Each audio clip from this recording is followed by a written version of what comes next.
Mame fa na se ma PENDREAM TV. PENDREAM TV de ose dem yopo.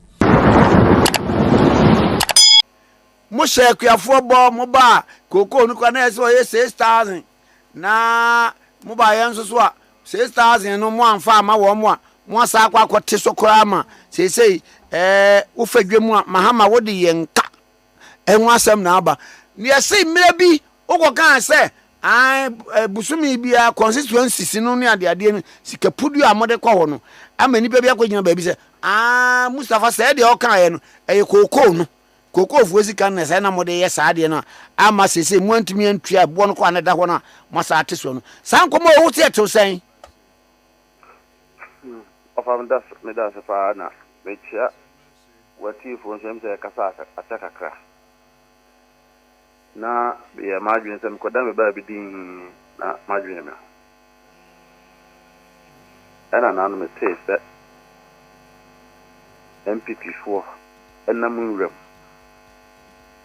omo nam rem so no me din no de nam rem se on se mana ya no ya beta kun rem pa ko ya party duma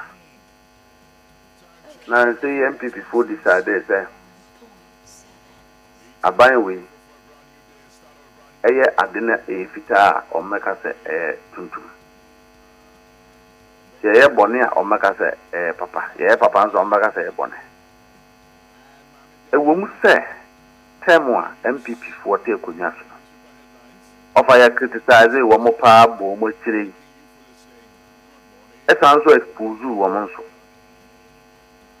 but sabre no se ye tumra na ya chire si ena nan komodi a ni ye di sabre no kwame na ayensam a esisi eniema ye nim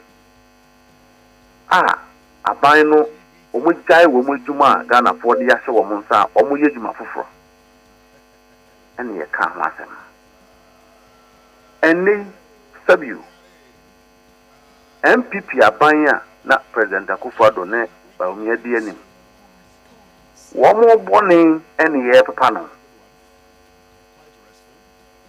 wo mo bone a ye papa no nso no ukofro ba fom a ebi betia wo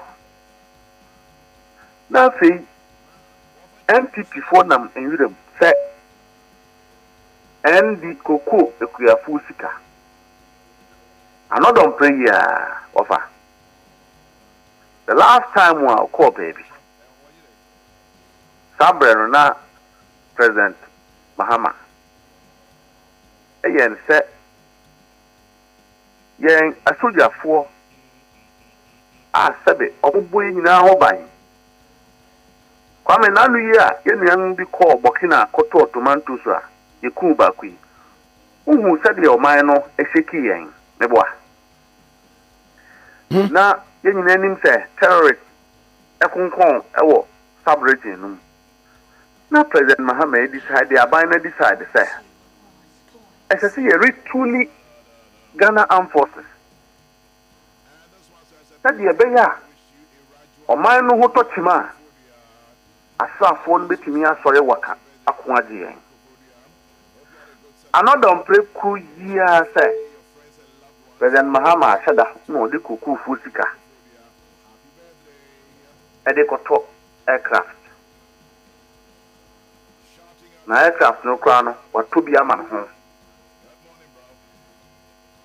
eno mu ofi se okukuafo yenkurasifo over me ye basare ni me kan de bia se tapenimu a basare fo ye asantefo adonkofo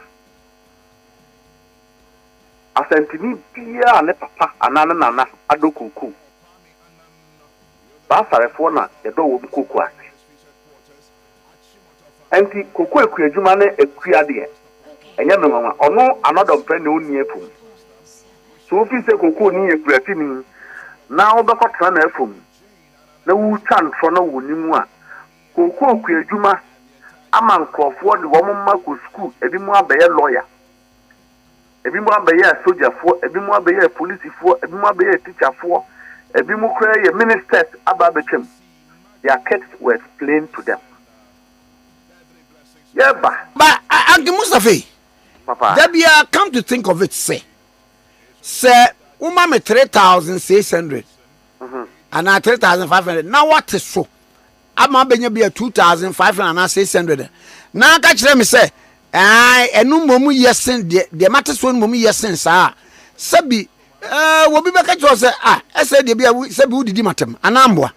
Farming consider our more the pa. The two babies were here to me bumpa money yes. The fine here nido. Sana a buying amanyo for a buying any ninko for no release sanity. MPP Fortnite. So better here overcome and over at on thing. Say, I'll move a fish one day at 3,000 nekaka. Nothing no more for no. One could turn cocoa the bar. MPP abresso. One would channel me and sack. One with the back ama clear for. Overcome make sure and one dance and say Sabreno, Okaya. MPP swapped the task force throughout the country. Omo ensure say and call for Kuku and cross Togo and Fabin Co. The friends say, Bokina, Agricus. A do baby crana Togo for phone Kuku close to 8,700 Ghana cedis. Ah. They be an uncle for S Mogul Kuku at the court Togo Ecotom. Oti region MPP Sama or Oti region Vice Chairman Baku. Ewo KJB Putimbo. No, no, the appointment Nese Kuku Nuana Omu at the court Togo Ecotomba. Because at the time the Kuku Kiani Kodo Enyan Kuku no betoma abanya. Na aban akes kanum premium sa no de emu baako e de amakoku ni ukotogo nso a ente sa because akoku bo no e wo fom togo fo etua koku fo no esen se de Ghana fo no yetua wo na this smuggle buy and na ya ye ka say nya ye ka ho asem ne say NDC ye ba ni ka say ye ba na koku bo no na ede sujina babia na ejina NDC betum na sika ya de bamakuafo no akonanim asen sade MPP fo ne president Akufo-Addo no wo mama wo exactly sa na mo kan sa na ye kan no ye bedu ye in any case ye bedu ye ba ban mu a ye kasa ne nei obienim ekuafo no a wo mtie fom no enim say cocoa international product prices no is regulated international say good tier. It is not the same as bayre and beans. Me patcho me bo me ye cocoa kwani yeah me de an say de mokoton wa adwama so sika munya no cocoa kwani be ne fa ho de ofa ho an say me bua ya ye nie na wa ma me bua na abete so a say explanation we okoka kire cocoa ni bi obagi atum offer as I say cocoa ni fa ho pa because cocoa board and town tomatoes cocoa board and nigga cocoa board and the say beboka MPP apresso no be ton 10,000 no amount 2,000 no sisu ina ka ho asem na ye so ono boy kopoku and ayi atofo semo no mo kabi. They said it because it was right at the time. And na ya yekin ye de cocoa no ekojanu a aban no odigya emakuafo this is the gold board thing aban no ene digya no ema cocoa kuafo cocoa ni kuani bia ntimi ngoton cocoa mani nyeye isa aban no eto wo mo koye ni yiye na cocoa kuafo timi nya ho mfafo wo mo hwe hu kena ema obi ahoto no ene price ani e ton no abra MPP for ekiso no and you the same price any a ton kuku e wo dwam and na ye kafe kwame Ghana emma kuku kuafo 2,700 and no any year price international market no e ton kuku e to kuku no e figure na fo aban say self scanning na me de makuku fo because eja no afei kwame sa ukoye mpotem hu a ye de edo bayre etobre bia eno wo mebo eno na koko kuani no wono no tena medical kan wono adwaman so no saa ade no ode ne koko ba koko shed ho ne ye kari ne ya sebuo se ne ye to no a wono adwaman so saa kontabuo we no chesa obabu ni se no wate ase ho na mpesa bia ye kire wono because they monitor the price. Gold, uko gold, kaya galamze for ya. Gold, small scale for ya. Kwame seven pretty asa. No one in the trans school, no one in the economics, but they know every minute, every second what happens to cocoa prices. Sana go cocoa for one nim. Asamo American, so you call if we are for what could sell one. What made you want dance yourself? Sir. Sabi ne uko abrikoswa abrikos emma koko ekuafo sika Ghana fo de ma koko ekuafo enunti na ye ka sei no kwame koko smuggle ni ho obi entimi smuggle koko because what they call abrikoswa sika unya no Ghana no unya no abrikos Saudi ukoko eko Togo a sika koko kuani enya no Ghana no unya no Togo and it's something everybody knows enti yese amanyofo ne be kirechirem amana yeyi na because we lose election ti because o party asenti yankoyuram ni yanko tantro enchekuafo say President Mahama NDC at one time there omo de kokofo sika e de koto helicopters at another time Mustafa Gbande and a car sing enunti na kokofo ebra yensi Annoh-Dompreh fu sa conversation no entimi ma MPP winning election. It would not happen because you see entro ni anokre u karibu mu and set they are not the same. But surprisingly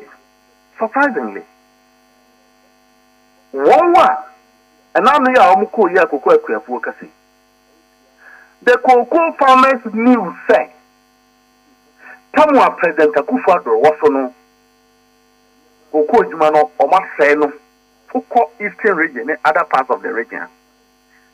MPP for J Bosia. So omo beheso na omasay cocoa kwejuano mukida. And I'm speaking on record. Say Annoh-Dompreh betimi akasa mu what the parliament be. And one ji loan. One call the Eastern region, but they are not Annoh-Dompreh MP free ho. Sir, Koko Kuafo ye be training woman. Enti obian kono ko two borehole. Omonfa woman sika. And two borehole e wo woman from. Sabi aban ne Koko board mpanyifo beba. No more be install irrigation na de ade ewo cocoa farm said ebe ya ebe so ba yiye kwame tre MPP for the bit on say me boa na sa lo nu a won koji ye na cocoa bisa cocoa kuafo no say sejuma no aban agi huska sejuma no wo ye ya na go and ask the farmers enti say ukọ Sashi ana baby Now Kogada MPP fu a omu cocoa kuapo. Now omu dim komwa. It doesn't represent cocoa farmers in entirety. Because MPP in India or your MPP, you were and some shop for our MPP for. You were a lawyer for our MPP for. You were miners our MPP for. And you were cocoa for our MPP for. So when you go to every constituency, NDC cocoa, a Kuyani or and the MPP cocoa Kuyani is wedding a waffle. So when you go and you gather MPP cocoa farmers and you are speaking to them, at least let them know, say, cocoa board, tell me what you are buying, one penny for, and a normal business for him. MPP for bresso, and a computer, a pad here, a keyboard. Yade ebwa computer mani yejuma. Cocoa kuya cocoa board. You turn off 4,500 Ghana cedis. I'm an MPP for Brian. And I say it fair. The bid not to sing tea. And the MPP for Timika Sane. And you see, and now you can say, it means we ain't shame. I'm a Ghana for said the cocoa board one running in 8 years. And Penifua one more Ghana ha. One the cocoa board the year and to say one more from almost sorry I don't want to take you mono. And if we expose those people, this conversation will not be happening. MPP in Penifoni be and I know we business cocoa board. Go and check their supply invoices. Mami sadio. Their contract Ababy aba nye nufu ana mo ana mudie sadio wi. Se bibi wo mu a ate se nka bi nka nipa bi gina court no ne ade nti we dey asam ka say den. Omanpanyin tie yen so frɛ. This matter I have interest in it.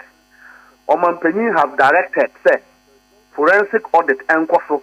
Kwame if they finish cocoa board audit and they don't find out that MPP Penifoni be including Apenyo markets were contracted and that their invoices were overinflated, they should sack me. And I don't want to mention more names.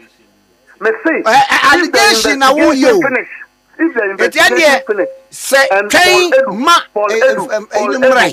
Mr. Then we can have a discourse on it. If he is still walking around free, and I don't they mismanaged will be a student of law. When him said not until said the mampania ebeba still and no big report no crowd bad. That is not the finality of it. As a set as some sabeko call to sabeko nina echo my running that mileage in near whom the bear. If it's Abraham won't mean Cassette to be what care about and free. The American because Bibia on toward has been reviewed about Sanipan. Niameka Kosini say between 2016 and 2024, cocoa board and ton at wax and ton and toast. Cocoa board ekon ekuyafu cocoa. The only way cocoa board can make losses is because there was mismanagement, a deliberate attempt to siphon money from cocoa board. And thank God, President Mahama have ordered for a forensic audit. It wasn't my authority to do that. If Annoh-Dompreh want to do cocoa board politics, let him wait. Mountain, forensic audit. And I'm saying, sir, forensic audit. Now who said Annoh-Dompreh was a businessman and cocoa boarder. In other sense of the word. Yes. Me Katua 3,000 cedis a month. Yeah. And you see a teso. Yes. Yeah, teswa. Because the Musa Dan kwa year report to be by say a grafon any agi. Ah, now some way I can say. What to be called course one? What to be sick? I am the mamma's one, many agi.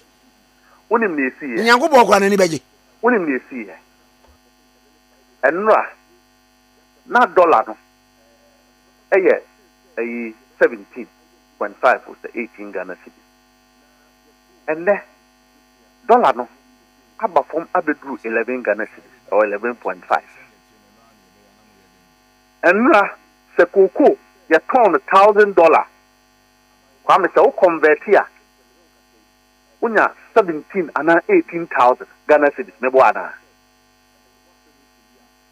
Sa 18,000 no sa ban ekodija ebe fia. Onya dollar ne kitikit no be nania e sika kakraka. Apart from that no. Womo sanso cheska num premium sa. Ni edi mu baako edi amakoko ni. Enti those days ubetia na koko yachi koko ha. Womo de cost model ni achi womo because koko kua ni nim say aban esisi womo. That is about marketing of cocoa and a sale of cocoa. 2, and now you can say dollar no aba be do 11.5. So ko abanoni ko ton cocoa no a.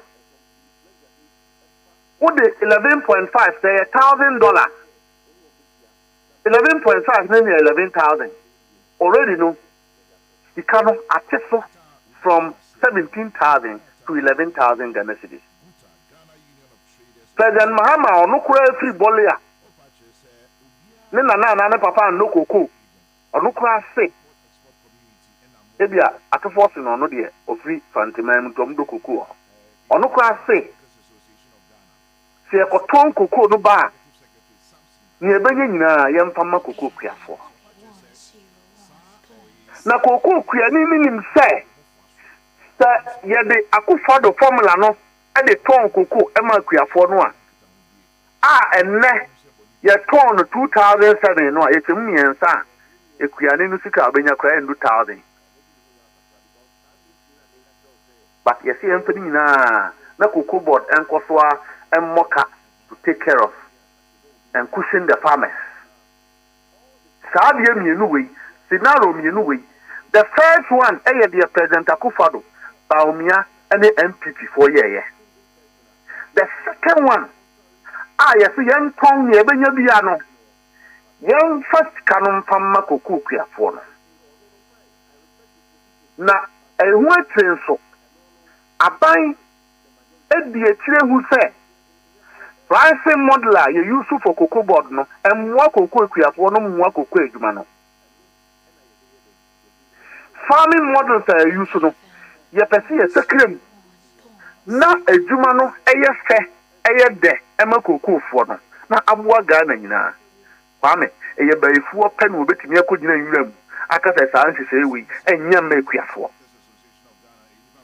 ena meka biem die eti so se MPP fu abrefo se omo ye nyema ye yi a enra wo bi di matam Facebook se me etani aboa me sebuni o ye tini aboa na asantefo ne akamfo a wo mo betra so na naado ya kani ofrite bi heya ba omia pe ofrisrim na naado finance minister no ye akani ono nso frite bi heya se wo mo na omo na nano modo koko se wo mo ntimi anya bibia moa koko ekuafo ne koko ejuma na ekani aboa betra so ni esi esebukina kwame unni wati aya obono krono nu obi Annoh-Dompreh ya sorry akogina iram te muheu aban to aircraft into ekuko fuska yemfa bi mese Mustafa Gbande na ekuafo no bumfu no woba no wobeka ma yentie no I can assure him that I deal in politics with credibility kwame asemno eyenwa meka eyeda meka. That is how I do my politics.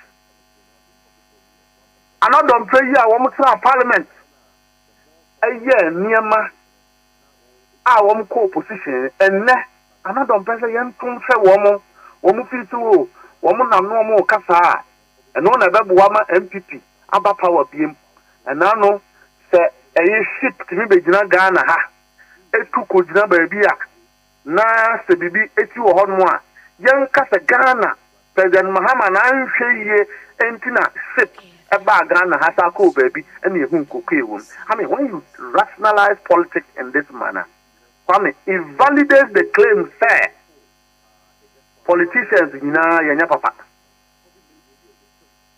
That is what it is. Yɛte kurom ha ni aban yi bɛyɛ bia ɛyɛ fɛ bia.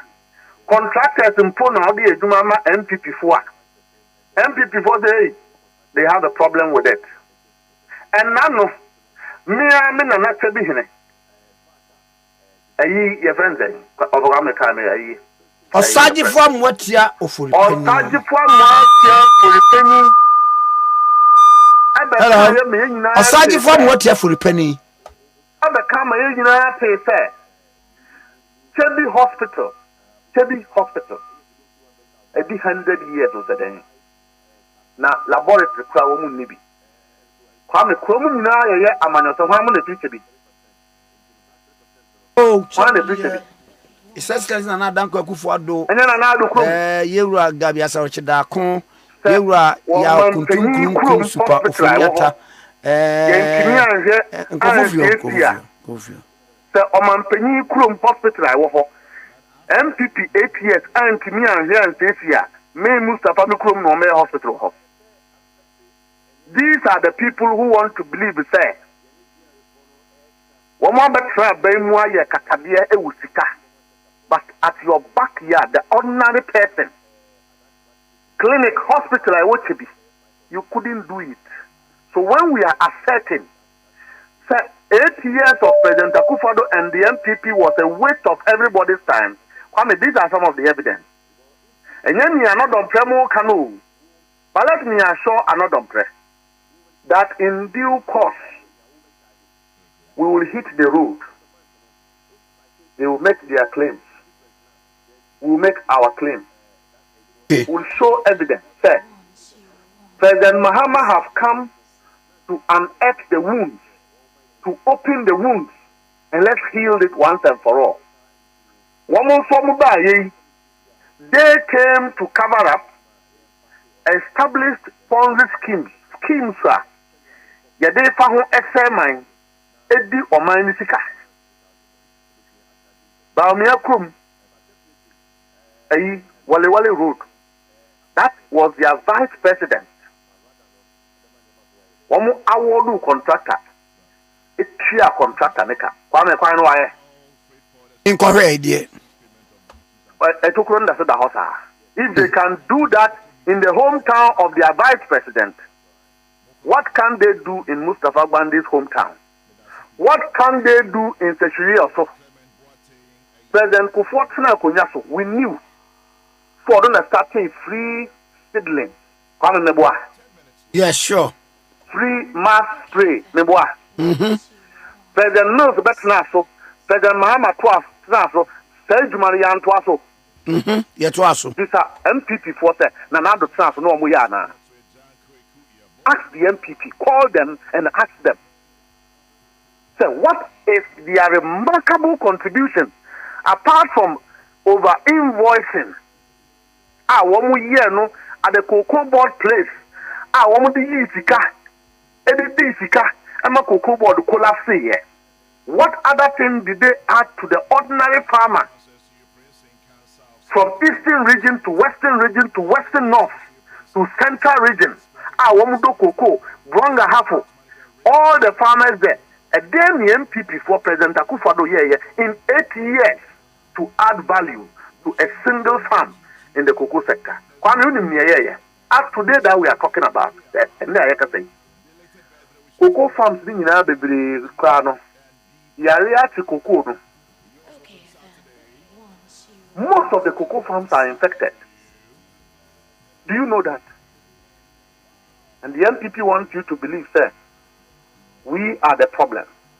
NDC is the problem because there's an international decline in terms of pricing. An MP, members of parliament, If you don't even have work to do, go to Annoh-Dompreh constituency. Go and find out the level of poverty there. That is why we tried to remove him. The election he lost. Election in Annoh-Dompreh constituency, he lost. Let him go and find out the number of farmers there. A day in Annoh-Dompreh yama womo. Ayi uko nsawama Adoagyiri. Eho ne do pineapple. Ekuafo wo ho. In 8 years plus 1.5 years, let Annoh-Dompreh go to nsawama Adoagyiri and account for the farmers what he has done for them. The settlers there, the traders there, the number of people who are poor in that constituency, let him go and use his good office to help them. For the Nam cocoa food and mobilize cocoa in cocoa farms. And I'm so many yenti. Party no nishi yenti. Yanko creating concept. Mama mobilize MPP cocoa for. MPP dia on to Abama NDC or a Kuyanio or a lawyer new on to Abama NDC. MPP nia on yin to say President Akufo-Addo na say woman you know. Oya no dan ya say o the cocoa fertilizer 20 command on to mouth. So he will mobilize those kind of people to present a picture as if say every cocoa farmer in Ghana does not understand the issues. It is not true, Kwame. It's not true. And maybe we shouldn't brother. But you see, he should try and speak in a way that makes sense. Because I'm in yourself, okay. Him as a Gbande, the issue of big push. Anyone some summer and no swabano. Matisa Mampeni Krasi and Rimu so source contract near the idea. And no, what you say? Baba, so source. You can't want them and ya the pack. You can't want them. Now, him. President Akufo-Addo Abreso. Yeah. I think it was even a PPA. So, PPA. Public Procurement Authority. Yeah. This Abreno, who be a company crown who need PPA. Who pay Juma Omoma. To be the Juma economy PPA. You be you ask here. PPA CEO no a subcontractor. PPA CEO no the bribe. And also, I'm American, you manage as doing a year with my expose no. But whatever happened in court is another matter. But that was what we were told. And we spoke vehemently, said, President Akufo-Addo at the sole sourcing, at the disikawo maimuha. It doesn't mean, sir, so be suya sole sourcing no yen kurjia e the bonnet. They are two different things. But we condemn the entire process of sole sourcing. Suleiman Ejuma or Fourth Estate, the same work they did in the past, which we praise, is the same work they are doing today. But the good thing is that President Mahama adhered to Muse Ejuma Fourth Estate far big push. Sa sole sourcing no hono. Yen share specific allegations are bad. Two. Onukwane adhered to Muse. Going forward, we should overhaul the entire procurement process. Kwame, but let me tell you the beautiful thing. Yeba abayimu ene ayekese. Kwame, what they were for more. A lot of our ministers and appointees are crying. Meboa. Uko weza uko pejuma. Ose minya commitment authorization here. Ukansu minister them pray also. Ukwa ni yashishim. Your values near compare. And look at the home. I'm a finance minister who create a friend of value for money entity. I didn't come out. I'm not PENDREAM TV. Now, so far, so good. Say, open online portal, what Ghana. Nipa share, Nipa follow, Nipa comment here. To my best of knowledge, without any biases, I PENDREAM TV.